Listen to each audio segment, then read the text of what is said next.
নিজে তো হারাইছে, এখন আমাকে আর অনেকটা আলাদা করার জন্য মিথ্যা লাই আছে। সাদা কথা বলবেন আর আমি মামলাটা তুলে নিতে চাই। আমার কপাল দিয়ে বললাম, যাকে বিয়ে করতে চাই সেই বস্তি বিয়ে কিনে করতে চাই। মনে হচ্ছে সব কিছু ছেড়ে দিয়ে আপনার বলি আবার তাদেরকে জীবনটাকে লোক হয়ে গেছে কেন? এত যন্ত্রণা আমি আর সহ্য করতে পারতেছি না।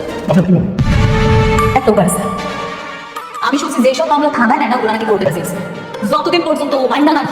আদালত যখন আপনার স্বামী টেস্ট দেখবে মানে কি হতে পারে কি আপনি কে কিডন্যাপ করে নিয়েছে কত অবস্থা? আসসালামু আলাইকুম। ওয়ালাইকুম আসসালাম। তুমি তুমি নাকি আঙ্কেল, আমি আসলে একটা প্রস্তাব নিয়ে এসেছি। প্রস্তাব? কি প্রস্তাব? মানে কিন্তু কিভাবে শুরু করবো আমরা বুঝতে পারছি। আমার মুরগি মানুষ একটা প্রস্তাব নিয়ে এসেছি, আমরা দাঁড়াইছি কেমন দেখা যাচ্ছে। আপনার পছন্দ প্লিজ।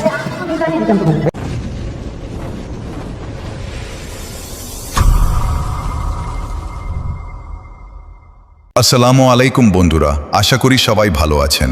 শুরুতেই তোমাদের জন্য নিয়ে এসেছি দারুণ একটি আপডেট। তোমাদের প্রিয় নাটক গরিব ঘরের রাজপুত্র এখন থেকে সপ্তাহে 3টি করে এপিসোড রিলিজ হতে চলেছে। তাই বলছি, কেউ ভিডিওটা স্কিপ করো না, একদম শুরু থেকে শেষ পর্যন্ত দেখো। কারণ আজকের এই ভিডিওতে আমি পুরো সিজনের নতুন আপডেট, গল্পের টার্নিং পয়েন্ট আর সামনে কি হতে যাচ্ছে সব কিছু একদম ক্লিয়ারভাবে বলবো। শুরুতেই একটা প্রশ্ন, তোমরা কি মনে করো শেষ পর্যন্ত সত্য জিতবে নাকি ষড়যন্ত্র জিতে যাবে? কমেন্টে অবশ্যই জানাবে। আর কে কোনো জেলা থেকে ভিডিওটি দেখছো সেটাও লিখে দিও, আমি কিন্তু সব কমেন্ট পড়ি। বন্ধুরা, নাটকটির গল্প এখন এমন এক জায়গায় এসে দাঁড়িয়েছে যেখানে 23 নম্বর পর্ব হতে যাচ্ছে এই সিজনের সবচেয়ে রোমাঞ্চকর, টানটান উত্তেজনায় ভরা একটি এপিসোড।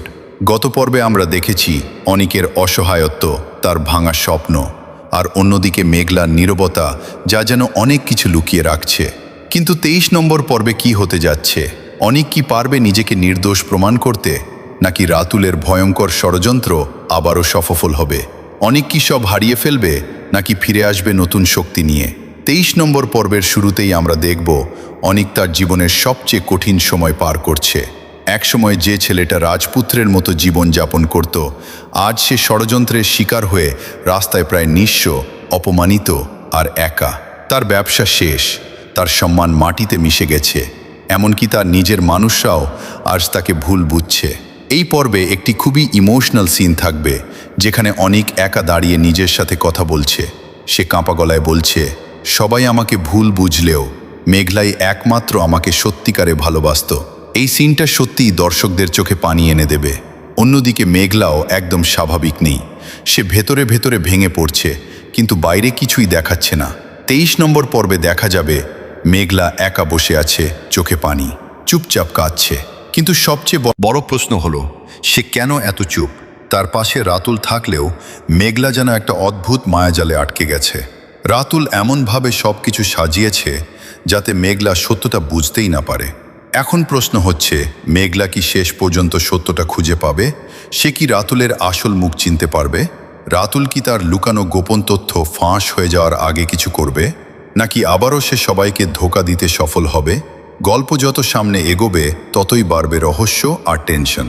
শেষের দিকে আমরা দেখতে পাবো রাতুল ও তার সহযোগীদের আসল রূপ ধীরে ধীরে সামনে আসতে শুরু করছে। কিন্তু এখানেই শেষ না, আরও বড় টুইস্ট অপেক্ষা করছে, যা পুরো গল্পকেই উল্টে দিতে পারে। তো বন্ধুরা, আজকের আপডেট এই পর্যন্তই। ভিডিওটা যদি ভালো লাগে লাইক দাও, কমেন্ট করে তোমার মতামত জানাও, আর বন্ধুদের সাথে শেয়ার করতে ভুলবে না। সবাই ভালো থাকবেন, সুস্থ থাকবেন। নতুন ভিডিও নিয়ে আবার দেখা হবে। আল্লাহ হাফেজ।